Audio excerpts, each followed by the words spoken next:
পবিত্র সকল সন্ন্যাসী ব্রহ্মচারীদের জানাই আমি সশ্রদ্ধ দণ্ডবত প্রণাম।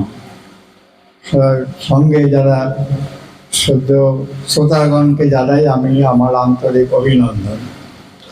আজ ছিল ভক্তি বিকাশ সজ্জন মহারাজের মূর্তি উন্মোচনের জন্য আমরা এখানে সমবেত হয়েছি।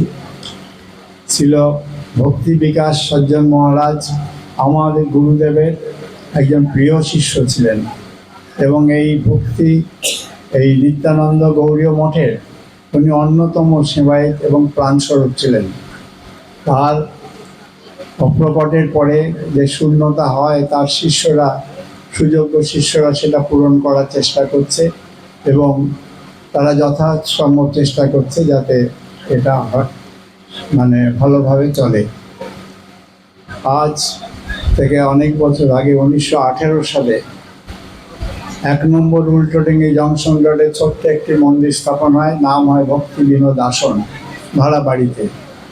সেই ভক্তি বিনোদ আসন শুরু হওয়ার পর থেকে 1918 সালের পর থেকে এখন সারা বিশ্বে প্রায় 2500 মন্দির হয়েছে। প্রভুপাদের শিষ্য প্রশিষ্য সকলে এগুলো করেছেন।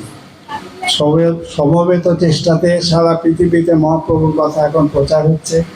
মহাপ্রভুর বাণীতে সাহেবরাও দেখছে যে এটাই শান্তির একমাত্র উৎস, তারাও এটা গ্রহণ করছেন। তো আমরা বৈষ্ণব সমাজ একজন আরেকজনকে দেখলে বলি প্রভু, তার মানে দাস অহম, আপনি প্রভু।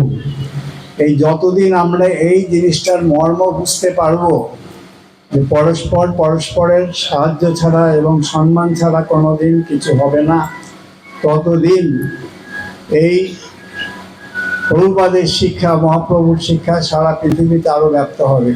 কিন্তু আমরা যদি ভুলেও কাউকে আমরা হিংসা করি বা ছোট করতে চেষ্টা করি তাহলে আমাদের আবার পতন শুরু হবে। তো আজ এই শুভ তিথিতে শ্রীপাদ সজ্জন মহারাজের কথা স্মরণ করে, যিনি এই মঠের অন্যতম সেবায়েত এবং তার প্রচেষ্টায় এই মঠ একটা ক্ষুদ্র মঠ ছিল, এখন অত্যন্ত একটা মর্মর মূর্তি স্থাপন করে তার পত্র ফাঁকা পোশাকা বিস্তার করেছে।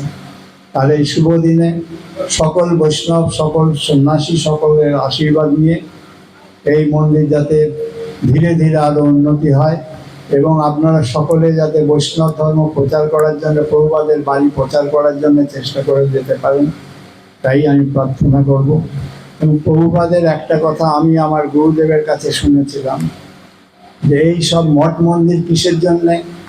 এই মঠ মন্দির প্রভুপাদের কথা, মহাপ্রভুর কথা প্রচার কেন্দ্র। এটা হচ্ছে প্রচার কেন্দ্র, সাধুদের থাকার না, এইটা হচ্ছে প্রচার কেন্দ্র ভগবানের কথা, মহাপ্রভুর কথা প্রচার করার জন্য। এই প্রচার ধীরে ধীরে যদি প্রচারিত হয়, সকলে মিলে করে, তবে আস্তে আস্তে মানুষের মনে শান্তি আসবে। শান্তির একমাত্র রাস্তা হচ্ছে ভগবানের উপাসনা করা, ভগবানের কথা শোনা। এইটা আমরা ফলো করলে আমাদের সকলের সুবিধা হবে, সকলের ভালো হবে, সকলের মঙ্গল হবে, সমাজের মঙ্গল হবে। এই কথা বলে আমি আমার বক্তব্য শেষ করি। ধন্যবাদ।